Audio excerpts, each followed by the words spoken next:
जय हिंद दोस्तों। आज इस वीडियो को नॉर्मल क्लास समझ करके मिस मत कर देना दोस्तों, क्योंकि आज के इस वीडियो में अनसॉल्व की मदद से 2023 में, 2024 में और 2025 में जितने भी महत्वपूर्ण अभिक्रियाएं पूछी गई हैं वो सारी अभिक्रियाएं इस वीडियो में कराने वाला हूं दोस्तों, और उन्हीं में से 2026 बोर्ड एग्जाम में पूछा जाएगा। यानी आज के इस वीडियो में आपको 15 ऐसे ट्रेंडिंग अभिक्रियाएं कराने वाला हूं जहां पे बोर्ड एग्जाम में क्या होता है जब के आधार पर पूछा जाता है। ठीक है, सबसे बड़ी बात दोस्तों कि हर एक अभिक्रिया को एकदम अच्छे से पोस्टमार्टम करेंगे हम लोग, एक एक चीजों को अच्छे से समझाऊंगा ताकि आपको अभिक्रिया रटना ना पड़े। स्टेटमेंट देख करके ऑटोमेटिक आपको समझ आ जाए कि रिएक्शन करना कैसे है। तो बिना देर की आइए शुरुआत करते हैं दोस्तों। तो पहली अभिक्रिया आप देख सकते हो, कह रहा है कि क्या होता है जब बेंजीन डाइएजोनियम क्लोराइड की जल से अभिक्रिया कराई जाती है। तो जल के साथ बेंजीन डाइएजोनियम क्लोराइड की अभिक्रिया कराई जा रही। क्या है फार्मूला, आपको रटना नहीं पड़ेगा, मैंने बोला ना शुरू में एक एक ट्रिक बताऊंगा, ध्यान से समझना। ठीक है, सबसे पहले जान लो, देखो सबसे पहले आप देख लीजिए कि 2024 में पूछा गया प्रश्न है, अच्छा खासा प्रश्न है। ठीक है, अब ध्यान दीजिए, बेंजीन डाइएजोनियम की जल के साथ अभिक्रिया कराना है। तो बेंजीन क्या है, बेंजीन तो पहले लिखिए बेंजीन, ये लिखिए, भूलिएगा मत जैसे जैसे बता रहा हूं। ये हो गया बेंजीन। अब डाइएजोनियम का मतलब क्या होता है, ध्यान से समझिए। डाइएजोनियम का मतलब होता है बेंजीन के ऊपर इस तरह से दो बार यन का लगना। ठीक है, यन दो बार इस तरह से दिखेगा तो बेंजीन हो जाएगा ये, और ये हो गया ऊपर में डाइएजोनियम। उसके बाद है क्लोराइड, बेंजीन डाइएजोनियम क्लोराइड, तो यहां लगा दोगे आप इस तरह से क्लोराइड। अब बताइए ये आपको क्लियर हुआ, ये हो गया बेंजीन डाइएजोनियम क्लोराइड की अभिक्रिया कराना है भाई पानी के साथ। किसके साथ अभिक्रिया कराना है, पानी के साथ। जैसे ही पानी के साथ अभिक्रिया कराओगे तो गर्म करोगे भाई, कुछ तो करोगे ना। जैसे ही पानी के साथ इसको गर्म किया जाएगा तो ध्यान से समझने की कोशिश करना, गर्म होने पे क्या होगा, ये आयन में ब्रेक हो जाएगा, ये क्लोरीन क्या हो जाएगा, साइड हो जाएगा, यानी क्लोरीन के ऊपर माइनस चार्ज होता है। अब ये पानी भी जैसे ही क्लोरीन को माइनस देखेगा तब तक पानी टूट जाएगा H प्लस और OH माइनस में। ये बात आप जानते हो, पानी ब्रेक हो जाएगा H प्लस और OH माइनस में, जिसकी वजह से प्लस वाला भागेगा तुरंत माइनस के पास। जैसे प्लस है, प्लस जो होता है माइनस, प्लस जो होता है माइनस की तरफ बड़ी तेजी से अट्रैक्ट होता है, या कह लीजिए माइनस जो है प्लस की तरफ बड़ी तेजी से अट्रैक्ट होता है। तो क्लोरीन जो होगा हाइड्रोजन से जुड़ जाएगा, तो हो जाएगा हाइड्रोजन क्लोराइड जुड़ करके। ठीक है, यहां तक क्लियर हुआ। अब जैसे ही क्लोरीन यहां से हटेगा, जैसे ही क्लोरीन यहां से हटेगा तब तक ये जो नाइट्रोजनवा है भैया दूठो, ये जो दूठो नाइट्रोजनवा है ये गैस बन करके फुर्र हो जाएगा, गैस बन के फुर्र हो गया। ठीक है, गैस बन के क्या हो जाएगा, फुर्र हो जाएगा। अब क्लोरीन चला गया, ये चला गया, यानी बेंजीन अकेला बचा। अब बेंजीन अकेला बचा तो बेंजीन के साथ भी तो कोई जुड़ने वाला होना चाहिए, क्योंकि बेंजीन के साथ अगर नहीं जुड़ेगा तो अनस्टेबल हो जाएगा ना। तो ये जो OH है माइनस, ये बेंजीन के साथ जुड़ जाएगा। ठीक है, तो बेंजीन के साथ कौन जुड़ जाएगा, OH माइनस। ठीक है, अब बेंजीन के साथ जब OH जुड़ जाएगा दोस्तों, तो आपको पता होगा बेंजीन के ऊपर अगर डायरेक्ट OH आ जाता है तो उसे बोला जाता है फिनॉल बोला जाता है। क्या बोला जाता है, फिनॉल बोला जाता है। अब बताइए रिएक्शन क्या आपको कठिन लगा, नहीं लगा ना। बेंजीन डाइएजोनियम क्लोराइड आप जल्दी भूलोगे नहीं, हम जान रहे हैं ना, मुझे भरोसा है मुझे अपने बताने पर। ठीक है, तो आपको ये क्लियर हो गया, पहला कोई दिक्कत नहीं आया। तो ये रिएक्शन 2026 में आ सकता है, एकदम अच्छे से प्रैक्टिस कर लेना। ठीक है, एकदम अच्छे से दिमाग में रखना है इसको। ठीक है, अगला रिएक्शन कह रहा है कि क्या होता है जब फिनॉल की एसिटिलीकरण पिरिडीन की उपस्थिति में कराई जाए।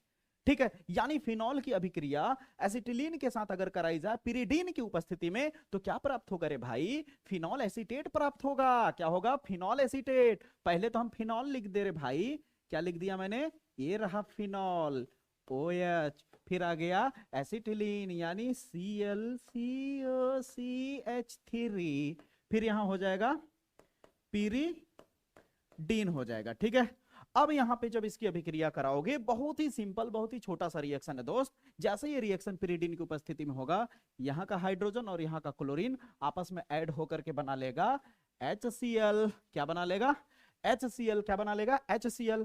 अब यहां पर ये जो बचा हुआ हिस्सा है, ये जो बचा हुआ हिस्सा है ये सीधे आके O से कनेक्टेड हो जाएगा। ठीक है, यानी आपका सीधे सीधे हो जाएगा कुछ इस तरह से, कुछ इस तरह से दिखने लगेगा। O यहां पे था, अब ये पूरा आकर के COCH3 जुड़ जाएगा। इसे ही बोला जाएगा दोस्तों फेनिल एसीटेट। क्या बोला जाएगा, फेनिल एसीटेट। अब कभी भी आप फेनिल शब्द सुनो ना तो बेंजीन को ही फेनिल कहा जाता है, बेंजीन को ही फेनिल कहा जाता है, ये बात याद रखना, भूलना मत। ठीक है, तो इसे बोलेंगे फेनिल एसीटेट। अब बताओ मेरे भाई, दो रिएक्शन इजी ढंग से आपको क्लियर करा दिया। आप एक बार अगर अच्छे से इसको याद रखना, रिएक्शन जितना प्रैक्टिस करना उससे ज्यादा प्रैक्टिस इसकी स्टेटमेंट को करना, क्योंकि रिएक्शन तो मैं हूं ना, आपको आ ही जा रहा है इजी तरीके से, लेकिन वहां पहचानना बड़ी बात है। आपको वहां पहचानना पड़ेगा, वहां आपको पहचानना पड़ेगा कि फिनॉल एसिटिलीन पिरिडीन की उपस्थिति में अगर हो रही है तो इस तरह से रिएक्शन लिखना होगा। अब चलते हैं मेरे भाई अगले रिएक्शन की तरफ। ये भी देख सकते हो 2024 में पूछा गया प्रश्न है, आप जाके चेक कर सकते हो, आपके पास अनसॉल्व होगा तो। ठीक है, याद रखिए दोस्तों, कह रहा है कि टॉलुइन की अभिक्रिया, टॉलुइन की अभिक्रिया। अब टॉलुइन क्या होता है? टॉलुइन बेंजीन के ऊपर अगर डायरेक्ट CH3 चला जाए, बेंजीन के ऊपर डायरेक्ट आकर के CH3 ऐसे आकर के जुड़ जाए तो उसे टॉलुइन कहते हैं। क्या कहते हैं? टॉलुइन कहते हैं। ठीक है, अब याद रखिए, कह रहा है टॉलुइन की अभिक्रिया Fe चूर्ण की उपस्थिति में, Fe चूर्ण की उपस्थिति में अंधकार में कराया जाए, अंधेरा कायम रहे, यानी अंधेरे में कराई जाए। ठीक है, सम्राट किल्बिस, लो सम्राट किल्बिस, अंधेरा कायम रहे। ठीक है, देखा होगा आपने शक्तिमान। ठीक है, तो कह रहा है टॉलुइन की अभिक्रिया, टॉलुइन की अभिक्रिया Fe चूर्ण की उपस्थिति में अंधेरे कमरे में Cl2 के साथ अगर कराई जाए तो क्या होगा? यही पूछ रहा है ना, क्या होता है जब। तो टॉलुइन क्या होता है, उससे पहले यहां कह रहा है कि बनेगा क्या, ऑर्थो और पैरा क्लोरोटॉलुइन बनाएगा। ठीक है, क्लोरोटॉलुइन बनाएगा। तो ऑर्थो पैरा का मतलब क्या होता है समझ लो। कभी भी बेंजीन के बारे में आपने सुना होगा कि ये जो बेंजीन होता है ना मेरे भाई, यहां मान लेते ऊपर में न्यूट्रल है। ठीक है, अगर ये न्यूट्रल है तो ये वाला जस्ट बगल वाला ऑर्थो होता है। अगर ये ऑर्थो है तो इधर वाला भी ऑर्थो होगा। फिर नीचे वाला ये मेटा होता है। क्या होता है? मेटा, मेटा होता है। और सबसे नीचे वाला, न्यूट्रल के जस्ट नीचे वाला होता है पैरा। क्या होता है दोस्तों? पैरा होता है। याद रखोगे ये बातें? याद रहेगा पक्का ना? प्रॉमिस ना? वाह क्या बात। अब चलते हैं टॉलुइन। टॉलुइन क्या होता है, लगाएंगे हम बेंजीन।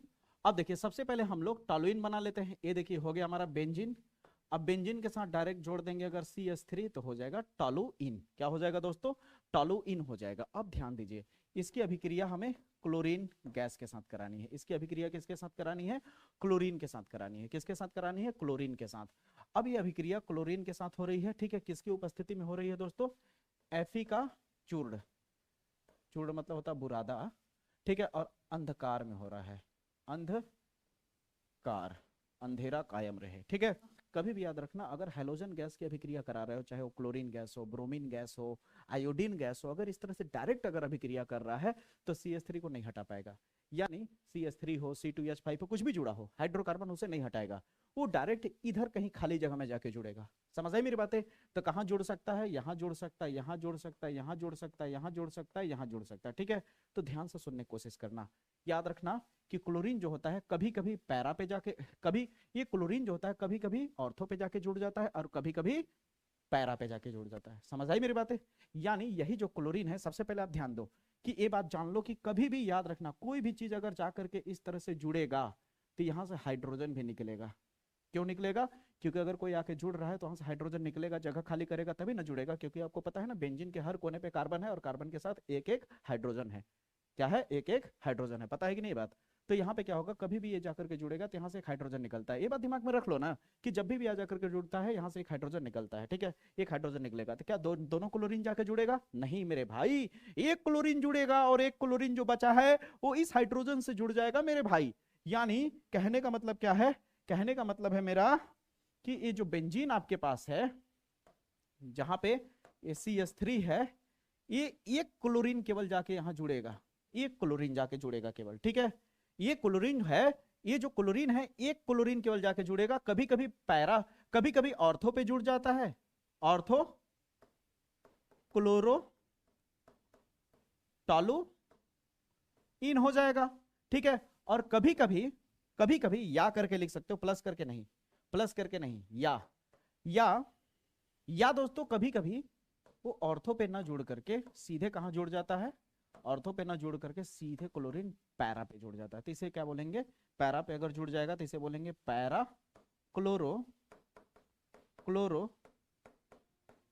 टॉलू इन बोलेंगे। क्या बोलेंगे? पैरा क्लोरो टॉलू इन बोला जाएगा। बताइए, इसलिए यहां पे लिखा गया है कि ऑर्थो व का मतलब या पैरा क्लोरो टॉलू इन बनाता है। ठीक है, यानी ए भी बन सकता है और ए भी बन सकता है। अब बताओ ईमानदारी से, यहां तक बात समझ आई? क्लियर हुआ? पक्की बात? अब आप कहोगे क्लोरीन तो सर यहाँ दो है, एक जुड़ गया, एक बचा, तो एक कहाँ जाएगा, एक जो बचा हुआ क्लोरीन है वो इस हाइड्रोजन के साथ जुड़ जाएगा, ठीक है, इस हाइड्रोजन के साथ जुड़ जाएगा। बताओ ईमानदारी से समझ आया या नहीं, इसमें बहुत तामझाम नहीं है मेरे भाई, बहुत ईजी है। उसी तरह यहाँ कह रहा है, अब अगला अगला कह रहा है कि क्या होता है जब क्लोरोबेंजीन की अभिक्रिया नाइट्रिक अम्ल से होती है यानी कराई जाती है।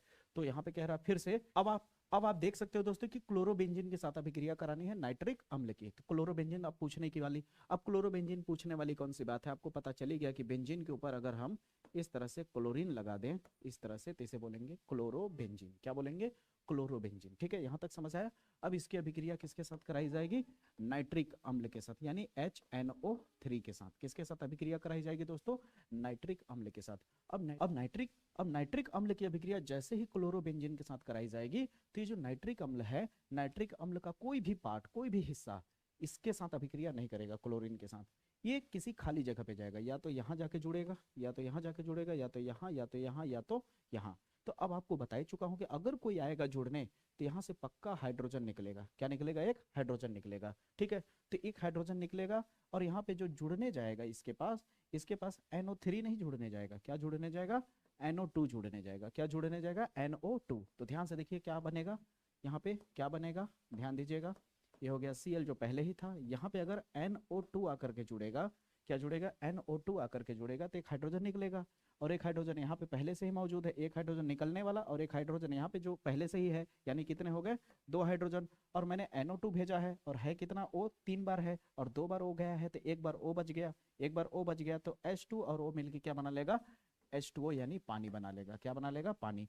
अब ये कह रहा है कि ये जो है ना, ये जुड़ने वाली प्रक्रिया जो है, कभी कभी ये ऑर्थो पे जाके जुड़ जाता है और कभी कभी पैरा पे भी जाके जुड़ जाता है। समझ आई मेरी बातें, यानी ये ऑर्थो पे भी जुड़ जाता है कभी कभी, यानी क्या हो जाएगा इसका नाम, ऑर्थो नाइट्रो क्लोरोबेंजीन। क्या हो जाएगा, ऑर्थो नाइट्रो, याद रखना इसका क्या हो जाएगा, ऑर्थो नाइट्रो क्लोरोबेंजीन, ये हो जाएगा। या ये कभी कभी ऐसा भी देखा जाता है कि ये पैरा पे जाके जुड़ जाता है NO2, यानी ये दोनों सिचुएशन को फॉलो करता है, कभी कभी इस पे भी जाके जुड़ जाता है, कभी कभी इस पे भी जाके जुड़ जाता है। इसका मतलब ये मत समझो कि क्या कहते हैं ये भी बनाना है, ये भी बनाना है, ठीक है, बताने की कोशिश कर रहा है कि यहाँ भी जुड़ सकता है, यहाँ भी जुड़ सकता है, लेकिन एग्जाम में आपको दिखाना ही पड़ेगा दोनों को, ठीक है। और यहाँ क्या आ जाएगा आपका, पैरा नाइट्रो बेंजीन हो जाएगा। समझ आई मेरी बातें। अब बताओ ये रिएक्शन क्लियर हुआ या नहीं, कितना इजी और कितने कम समय में सटीक तरीके से 4 रिएक्शन मैंने क्लियर करा दिया। 4 रिएक्शन कम नहीं होता मेरे भाई, ठीक है। अगर आप वीडियो देखते देखते अगर सीख जाओ 4 रिएक्शन, तो कम नहीं कहा जाता है। अगला कह रहा है दोस्तों कि क्या होगा जब फिनॉल की अभिक्रिया सोडियम हाइड्रोक्साइड यानी NaOH के साथ कराई जाती है। तो फिनॉल तो आप जान ही गए हो भैया किसे बोलते हैं, फिनॉल को हम लोग क्या लिखते हैं, इस तरह से लिखा जाता है फिनॉल को।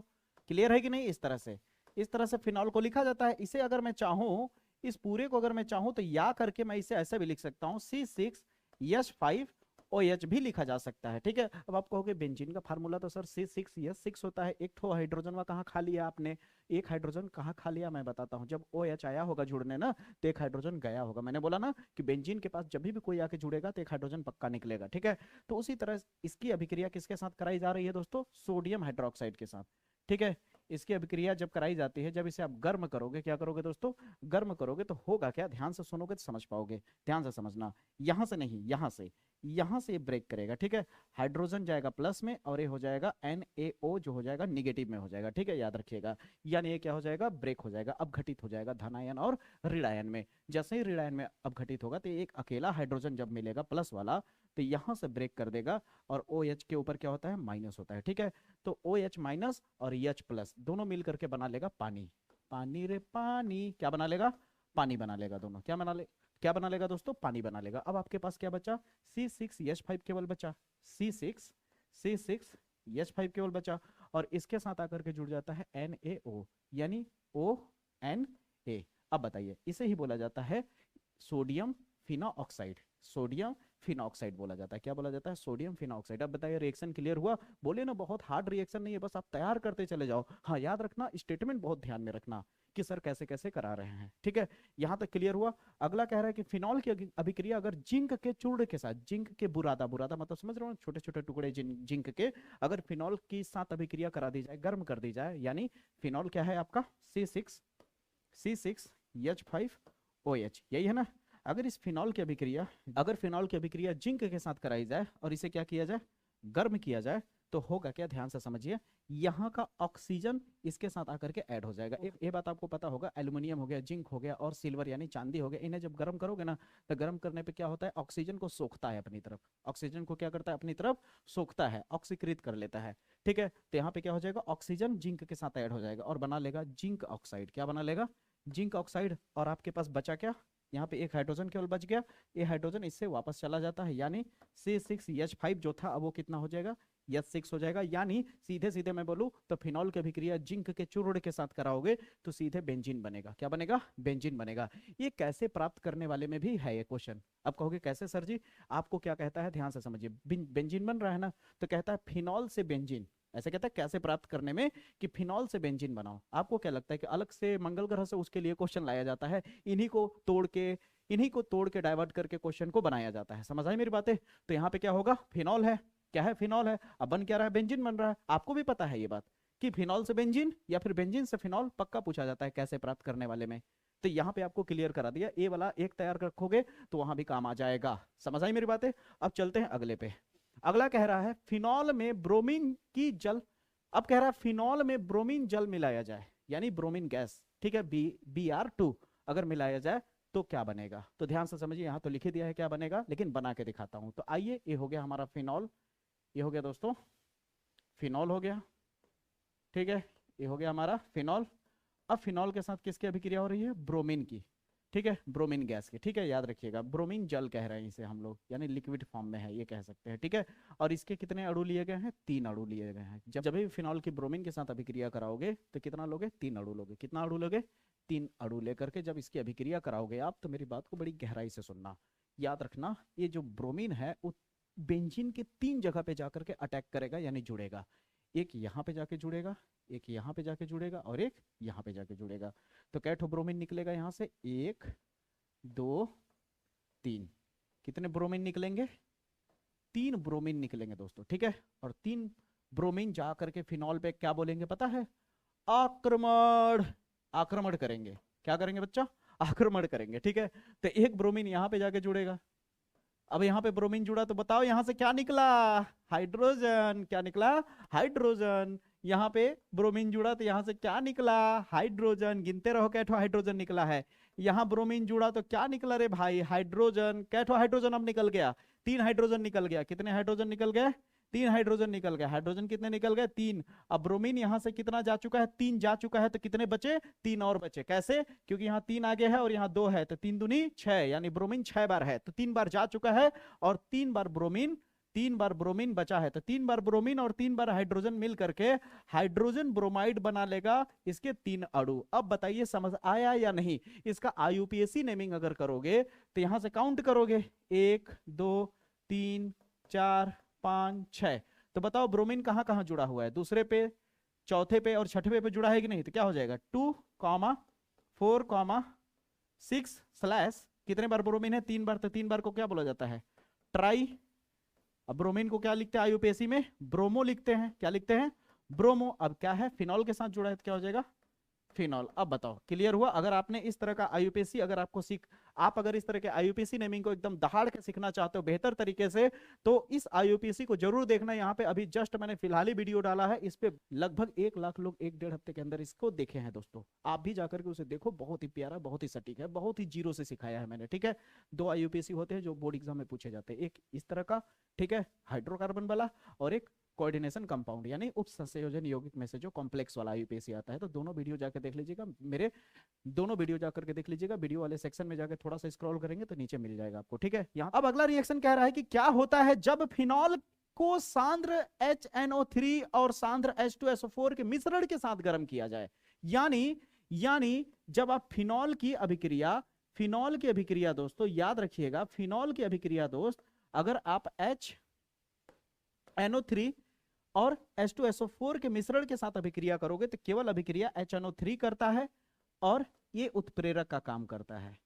ये किसका काम करता है बच्चा, H2SO4 उत्प्रेरक का काम करता है। किसका काम करता है, उत्प्रेरक का, यानी अभिक्रिया कराने में मदद करता है, ठीक है। अब होगा क्या कि इसकी अभिक्रिया जब कराओगे मेरे भैया, तो यहाँ पे 3 अणु लेने पड़ेंगे इसके। कितने अणु लेने पड़ेंगे?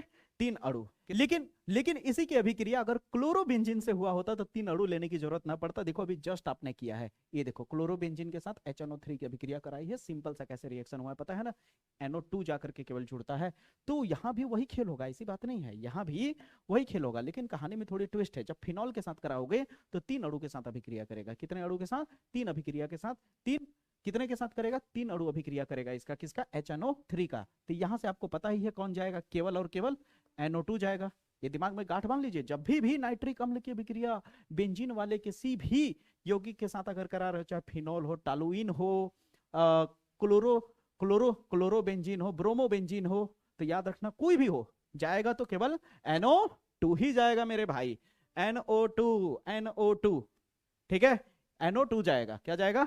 NO2 जाएगा। अब 3 अणु है तो 3 जगह पे जाएगा, एक यहां पे जाएगा और एक यहां पे जाएगा और एक यहां पे जाएगा। ठीक है, तो आ जाएगा कुछ इस तरह से। समझ आ रहा है? मजा आ रहा है? ठीक है, अगर आप चैनल पे नए होगे, पहली बार मेरे वीडियो को देख रहे होगे, तो जरूर चैनल को सपोर्ट करना दोस्त। ठीक है, आप ही की सपोर्ट से ही हिम्मत मिलती है मेहनत करने के लिए। ठीक है, अब देखिए 3 जगह जोड़ दिया, तो बताओ कितने जगह से हाइड्रोजन निकला रे मेरे भाई? 3 जगह से हाइड्रोजन निकला होगा, एक यहां से, एक यहां से, एक यहां से। कितने हाइड्रोजन निकले होंगे? 3 हाइड्रोजन, यानी 3 हाइड्रोजन हमारे निकले होंगे, और 3 हाइड्रोजन पहले से ही यहां मौजूद है। 3 हाइड्रोजन पहले से ही मौजूद है, यानी कितने हो गए कुल मिला के? 6 हाइड्रोजन। कितने हाइड्रोजन हो गए? 6 हाइड्रोजन हो गए। और यहाँ NO2 3 बार गया है, तो हर बार एक ऑक्सीजन बच रहा होगा कि नहीं, क्योंकि NO3 है यानी 3 बार ऑक्सीजन है। और यहाँ 3 का गुणा कर दोगे, 3 3 9 ऑक्सीजन। लेकिन गए कितने? गए कितने? 2 यहाँ, 2 यहाँ, 2 यहाँ, यानी 6 ऑक्सीजन गए, तो 3 बचा ना, तो 3 ऑक्सीजन बच गया। 3 ऑक्सीजन। अब आपको पता है ऑक्सीजन का अगर हाइड्रोजन डबल होता है, ऑक्सीजन का अगर हाइड्रोजन डबल होता है तो क्या बना लेता है? पानी बना लेता है। क्या बना लेता है? पानी। ठीक है, पानी के कितने अणु हो जाएंगे? 3 ऑक्सीजन है ना, तो 3 अणु हो जाएंगे। कितने अणु हो जाएंगे? 3। अब देखिए काउंट करके देख सकते हैं, 3 दूनी 6 हो जाएगा, बैलेंस भी हो गया, और ऑक्सीजन 3 बार। क्लियर हुआ कि नहीं? मजा आया? 8 रिएक्शन एकदम धमाकेदार मैंने क्लियर करा दिया। अब चलते हैं अगले पे। अब दोस्तों बात कर लेते हैं अगले रिएक्शन की। कह रहा है क्या होता है जब ग्लूकोज की ब्रोमीन जल के साथ अभिक्रिया, ग्लूकोज वाला छोड़ना मत किसी कीमत पे, आने का चांसेस बहुत ज्यादा होता है। ठीक है, तो ग्लूकोज की ब्रोमीन जल से क्रिया कराई जाएगी तो क्या बनेगा दोस्तों? ग्लूकोनिक अम्ल में ऑक्सीकृत हो जाएगा ये। अभी क्या होता है ध्यान से समझिए। सबसे पहले आप ग्लूकोज का फार्मूला तो आप जानते होंगे, ग्लूकोज का तो आपको फार्मूला पता ही होगा, C6H12O6 होता है। ठीक है, लेकिन इसको हम तोड़ के लिख रहे हैं। ठीक है, इसे हम तोड़ के लिख रहे हैं, ध्यान दीजिएगा, CH2OH ब्रैकेट में CHOH, फिर आएगा आपका CHO। ठीक है, एक ग्लूकोज है आपका, क्या है दोस्तों? ग्लूकोज है दोस्तों। यहाँ पे होल 4 लग जाता है यहाँ पे। ठीक है, याद रखिएगा। अब इसकी अभिक्रिया हो रही है किसके साथ? ब्रोमीन और जल के साथ। याद रखिएगा किसके साथ अभिक्रिया हो रही है? ब्रोमीन और जल के साथ। तो ब्रोमीन और जल के साथ जब अभिक्रिया होती है तो केवल जल के ऑक्सीजन को ऑक्सीकृत कर लेता है, पानी के ऑक्सीजन को क्या कर लेता है? ऑक्सीकृत कर लेता है। ऑक्सीकृत का मतलब क्या होता है? ऑक्सीजन का जुड़ जाना। अब चयन का मतलब क्या होता है? हाइड्रोजन का जुड़ जाना। तो यहाँ पे क्या होता है कि ऑक्सीकृत होता है ऑक्सीजन का। तो यहाँ रटना नहीं है, ध्यान से समझना है। ठीक है, यहाँ ऑक्सीजन का क्या हो जाता है? ये ऑक्सीजन जो निकाला हूं मैं, ये कहाँ का है? पानी वाले का है। ठीक है, कहाँ का है? पानी वाले का। अब पानी में कितना बचा होगा? केवल 2 बार हाइड्रोजन, और ब्रोमीन भी लिया गया है, 2 बार ब्रोमीन मिल करके हाइड्रोजन ब्रोमाइड बना लेता है। ठीक है, लेकिन इसको लिखने की जरूरत नहीं है, आप डायरेक्ट ऐसे लिख सकते हैं, और यहाँ पे दिखा सकते हैं कि मैंने Br2 + H2O लिया है। ठीक है, क्या लिया है? Br2 H2O, जिसमें से पानी में से हमारा क्या निकल गया? ऑक्सीजन निकल गया, बाकी जो बचा वो अपना बन गया। ठीक है, तो ऑक्सीजन क्या होता है? इससे जुड़ जाएगा। ठीक है, अब इससे जुड़ करके क्या बना लेगा? ध्यान से समझिए, सेम लिखना है, ज्यादा कुछ नहीं है। CH2OH ब्रैकेट में CHOH पावर 4। अब यहाँ पे जो CHO है इसे लिख देना COOH लिख देना, यानी एक ऑक्सीजन और आ जाएगा यहाँ पे। तो एक और एक कितना हो जाएगा? 2 हो जाएगा, तो COO और ये वाला H पीछे हो जाएगा। ठीक है, इसे ही बोला जाएगा दोस्तों ग्लूकोनिक अम्ल। क्या बोला जाएगा? ग्लूकोनिक अम्ल बोला जाएगा। एक खास बात बताता हूं ग्लूकोज की, कि ग्लूकोज के साथ जैसे आप अभिक्रिया करा रहे हो, चाहे आप पानी लेकर के अभिक्रिया करा रहे हो ग्लूकोज की, या फिर क्या कहते हैं आप, जैसे यहाँ पे अगला रिएक्शन है सिल्वर नाइट्रेट यानी टॉलिन अभिक्रिया की या फिर टॉलिन अभिकर्मक के साथ अभिक्रिया करा रहे हो, तो होता क्या है कि ऑक्सीजन को ऑक्सीकृत करता है, बार बार ऑक्सीजन को क्या करता है? अपनी तरफ ऑक्सीकृत कर लेता है। जैसे देखो इस रिएक्शन को देखोगे तो भी एकदम सिंपल लगेगा। क्या कह रहा है? कह रहा है कि ग्लूकोज अमोनिया में सिल्वर, अमोनिया में सिल्वर का मतलब होता है अमोनीकृत सिल्वर। ठीक है, अमोनिया में सिल्वर नाइट्रेट, जिसे हम सिल्वर नाइट्रेट को हम क्या बोल सकते हैं? टॉलिन अभिकर्मक बोल सकते हैं। क्या फार्मूला होता है? Ag2O होता है। क्या होता है? Ag2 ओ होता है, ठीक है, इसे टॉलिन अभिकर्मक कहते हैं। इसकी अभिक्रिया अगर ग्लूकोज के साथ कराते हैं तो क्या होगा, ग्लूकोज CH2OH, मेरे साथ साथ बोलते जाओ, CH2OH, ब्रैकेट में लिखो CHO, फिर H लगा दो, कर पाओगे इतना, फिर उसके बाद CHO लिख दो, ठीक है, समझ आई मेरी बात है। यही होता है आपका ग्लूकोज, और यहाँ 4 लगा देना है, ठीक है, ये क्या होगा, यही आपका क्या होगा, ग्लूकोज होगा, ठीक है। अब इस ग्लूकोज की अभिक्रिया हम Ag2O के साथ अगर हम कराते हैं, Ag2O के साथ कराते हैं तो फिर से ऑक्सीजन को सोख लेगा, फिर से क्या कर लेगा, ऑक्सीजन को सोख लेगा, यानी ऑक्सीकृत कर लेगा, ठीक है। और केवल क्या बच जाएगा, सिल्वर बच जाएगा। केवल क्या बच जाएगा, सिल्वर, यानी ये ठोस अवस्था में बच जाएगा, ठीक है, सिल्वर। अब ये जो 2 था आगे आ जाएगा, यानी सॉलिड फॉर्म में आ जाता है। किस फॉर्म में आ जाता है, सॉलिड फॉर्म में, याद रखिएगा। और हमारे पास क्या बन जाता है, CH2OH, OH ब्रैकेट में CHOH पावर 4, और यहाँ हो जाएगा COOH हो जाएगा। बताइए, समझ आया। इसे भी आप क्या बोलोगे, ग्लूकोनिक अम्ल बोलोगे। क्या बोलोगे, ग्लूकोनिक अम्ल बोलोगे। बताओ, ये दोनों रिएक्शन आपको क्लियर हुआ। अब ग्लूकोज वाला क्या होगा, बहुत लोग एकदम बहुत ही ज्यादा डिफिकल्ट, बहुत ही ज्यादा कॉम्प्लिकेटेड कर देते हैं, इसको ओपन कर देते। ओपन करने की कोई जरूरत नहीं है, इस तरह भी लिखोगे तो आपका मार्क्स अच्छा खासा मिल जाएगा, कोई दिक्कत की बात नहीं है। यहाँ तक क्लियर हुआ। अब अगले पे आते हैं, कह रहा है क्लोरोफॉर्म के साथ एसीटोन को क्षार की उपस्थिति में अभिक्रिया कराना है। क्लोरोफॉर्म की अभिक्रिया एसीटोन के साथ क्षार की उपस्थिति में कराना है। एसीटोन क्या होता है, कीटोन तो आपने सुना होगा, पढ़ाया हूं मैं अभी फिलहाल ही वाले, ये सब पढ़ाया हूं अभी फिलहाल ही मैं वन शॉट वीडियो में। कीटोन क्या होता है, ये क्या होता है, कार्बोलिन ग्रुप होता है। क्या होता है, कार्बोलिन ग्रुप होता है। अगर यहाँ पे R लिखा है और दोनों जगह R लिखा है तो ये क्या हो गया, कीटोन हो गया। R का मतलब क्या होता है, कार्बन से लेना देना R का है, यानी R को क्या बोलते हैं, या तो CH3 बोल लो या तो C2H5 बोल लो। R क्या है, आपका एल्किल ग्रुप है, ठीक है, याद रखिएगा। तो यहाँ पे अगर 2 बार दोनों जगह R है तो कीटोन है, और अगर एक जगह केवल R है और एक जगह हाइड्रोजन आ गया तो क्या हो जाएगा, एल्डिहाइड हो जाएगा। क्या हो जाएगा, एल्डिहाइड हो जाएगा। क्या हो जाएगा, एल्डिहाइड। यहाँ एल्डिहाइड वाला भी यूज किया हूं। अब एक और बात बताता हूं, अगर CH3 यूज कर दूं, R के जगह पे क्या कर दूं, दोनों जगह CH3 यूज कर दूं, CH3 इस तरह से, तो इसे ही बोला जाता है एसीटोन। ऐसी जो शब्द यूज हो रहा है ये CH3 के लिए यूज होता है। किसके लिए यूज होता है, CH3 कभी भी आएगा तो एसीटोन हो जाएगा। अब यही देखो ना, R है ना एल्डिहाइड, यहाँ R हटा के CH3 लिख दो, ऐसी यूज हो गया। अब एल्डिहाइड के आगे लगा दो ऐसी, यानी एसीटल्डिहाइड। क्या हो जाएगा, एसीटल्डिहाइड। समझ आई मेरी बात है, क्लियर हुआ, पक्की बात मानो यहाँ तक। अब इसके साथ अभिक्रिया कराई जा रही है, किसकी, इसके साथ अभिक्रिया कराई जा रही है क्लोरोफॉर्म की। क्लोरोफॉर्म का फार्मूला क्या होता है, CHCl3 होता है, ठीक है। अब इसकी अभिक्रिया हो रही है किसके, क्षार की उपस्थिति में, KOH ले लेते हैं हम लोग क्षार के रूप में, ठीक है। अब हम क्षार की अभिक्रिया जब इससे कराते हैं, याद रखिए क्षार, अब जब हम क्षार की उपस्थिति में क्लोरोफॉर्म की अभिक्रिया किसी भी कार्बोलिन ग्रुप के साथ कराएंगे, जैसे यहाँ पे आपका क्या है, एसीटोन है, ये क्या है दोस्तों, एसीटोन है, तो एसीटोन की अभिक्रिया क्लोरोफॉर्म के साथ जब कराओगे तो ज्यादा कुछ नहीं होगा। जो 2 बार जो ऑक्सीजन दिख रहा है 2 बॉन्ड के साथ, ये अपने बॉन्ड को तोड़ देगा गुरु, ठीक है, अपने बॉन्ड को क्या कर देगा, तोड़ देगा। मेरी बात को फिर से दोबारा सुनिए, ठीक है। यहाँ पे क्या होगा, क्या है, CH3 है, CH3 है। अब अपने 2 बॉन्ड को तोड़ करके इस तरह से हो जाएगा, ठीक है। जैसे ऑक्सीजन ये टूट करके इस तरह से कन्वर्ट होगा तो यहाँ का हाइड्रोजन तुरंत चिपक जाएगा ऑक्सीजन के पास जाकर के, यानी OH बना लेगा, ठीक है। अब आपके पास क्या बचा, CCl3, तो यहाँ आ जाएगा CCl3। अब बताइए रिएक्शन कितना सिंपल सा था, मजा आया। बताया ना कि मैं कोई भी रिएक्शन रटाऊंगा नहीं, पूरा उसका पोस्टमार्टम करके बताता हूं, यानी पूरी तरह से रिएक्शन को डिकोड करता हूं ताकि आपको एक एक चीज समझ आए, फील भी हो। यहाँ तक क्लियर हुआ या नहीं, मानो यहाँ तक बात की आपको क्लियर है, वही काम यहाँ भी करना है। अगर वो सीख गए तो ये अपने आप आ जाएगा। अब यहाँ क्या करना है कि एसिटल्डिहाइड की अमोनिया के साथ अभिक्रिया कराना है, ठीक है। तो एसिटल्डिहाइड क्या होता है, अभी जस्ट मैंने बताया। एसिटल्डिहाइड क्या होता है, इस तरह से लगाइए, एक तरफ CH3 कर दीजिए और एक तरफ हाइड्रोजन कर दीजिए, क्या हो गया, एसिटल्डिहाइड हो गया। अब एसिटल्डिहाइड की अगर अभिक्रिया आप अमोनिया के साथ करते हैं, अमोनिया क्या होता है, NH3 होता है। क्या होता है, NH3, तो क्या होगा, ये बॉन्ड ब्रेक होगा। जैसे ये बॉन्ड ब्रेक होगा तो क्या होगा, आपका इस तरह से हाइड्रोजन है, यहाँ क्या है, CH3 है, इस तरह से ब्रेक होकर के एक ऑक्सीजन इस तरह से कन्वर्ट हो जाएगा, ये वाला क्लियर है। अब जैसे ऑक्सीजन में कन्वर्ट होगा तुरंत यहाँ से हाइड्रोजन जाकर के ऑक्सीजन के पास चिपक जाएगा एक ठो, ठीक है। अब बताइए यहाँ कितना बचा, NH2 बचा, तो NH2 क्या हो जाएगा, यहाँ करके जुड़ जाएगा। अब बताइए क्लियर हुआ, मजा आया, यहाँ तक रिएक्शन कोई दिक्कत हुआ नहीं ना। अब चलते हैं अगले रिएक्शन पे।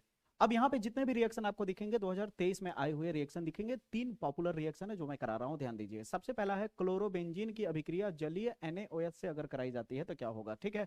कह रहा है कि क्या होगा अगर क्लोरोबेंजीन की, अब क्लोरोबेंजीन तो लिखना आप जान ही गए हो, क्लोरोबेंजीन किसको कहते हैं। इस तरह से अपना बेंजीन बना लीजिए, ठीक है। इस तरह से बेंजीन बना के Cl लगा दीजिए, क्या हो गया क्लोरोबेंजीन। अब क्लोरोबेंजीन की NaOH के साथ अभिक्रिया जब कराओगे और ये अभिक्रिया उच्च ताप पर होगी, उच्च ताप पर अभिक्रिया होगी, ठीक है। जब उच्च टेम्परेचर पर इसकी अभिक्रिया कराओगे तो Na और OH ब्रेक हो जाएगा, A हो जाएगा माइनस में और A हो जाएगा प्लस में, और A यहाँ से ब्रेक हो जाएगा, A माइनस में और A प्लस में। और हर कोई जानता है कि प्लस वाला प्लस के साथ नहीं जुड़ेगा, प्लस वाला माइनस के साथ जुड़ेगा, यानी बेंजीन जो होगा, ये जो बेंजीन आपको दिख रहा है किसके साथ जुड़ेगा, OH के साथ जुड़ेगा। और जो आपका Cl है वो किसके साथ जुड़ जाएगा, NaCl के साथ। क्लियर हुआ, Na के साथ जुड़ जाएगा Cl, यानी हो गया सोडियम क्लोराइड, ये हो गया फिनॉल। बताइए क्लियर हुआ। अब अगले वाले को देखिए, लगभग सेम इसी तरह का है। कह रहा है एथिल क्लोराइड। अब एथिल क्लोराइड, एथिल क्या होता है, CH3 CH2 को एथिल कहते हैं, Cl लगा देंगे तो हो जाएगा एथिल क्लोराइड। अब इसकी अभिक्रिया जलीय KOH के साथ कराई जा रही है, ये भी अभिक्रिया उच्च ताप पर होगा, ठीक है। जैसे इसको किया वैसे ही सेम होगा, यहां से ही ब्रेक होगा, ये माइनस में जाएगा, ये प्लस में जाएगा, ये ब्रेक होगा, ये होगा माइनस में, ये होगा प्लस में। तो बताइए माइनस वाला जाएगा प्लस के साथ, यानी सीधे सीधे CH3 CH2 के साथ कौन जुड़ जाएगा, OH, और आपका आ जाएगा दोस्तों KCl।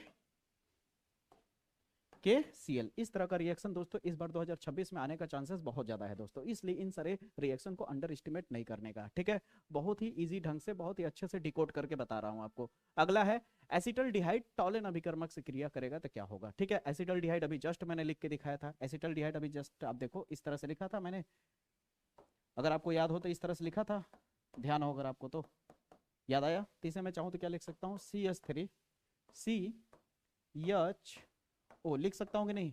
अब इसकी अभिक्रिया टॉलेन अभिकर्मक के साथ कराई जाएगी, टॉलेन अभिकर्मक अभी जस्ट लिखा था मैंने, इसी को कहते हैं टॉलेन अभिकर्मक। अब जैसे इसकी अभिक्रिया कराओगे दोस्तों ध्यान से समझना, तो यहाँ पे ऑक्सीजन यहाँ पे ऐड हो जाएगा, यानी ऑक्सीकृत हो जाएगा, क्या हो जाएगा, ऑक्सीकृत हो जाएगा। तो यहाँ हो जाएगा CH3 C, अब H एक बार O था, एक और O चला जाएगा तो 2 O हो जाएगा, और ये वाला H जो है किनारे आ जाएगा, ठीक है।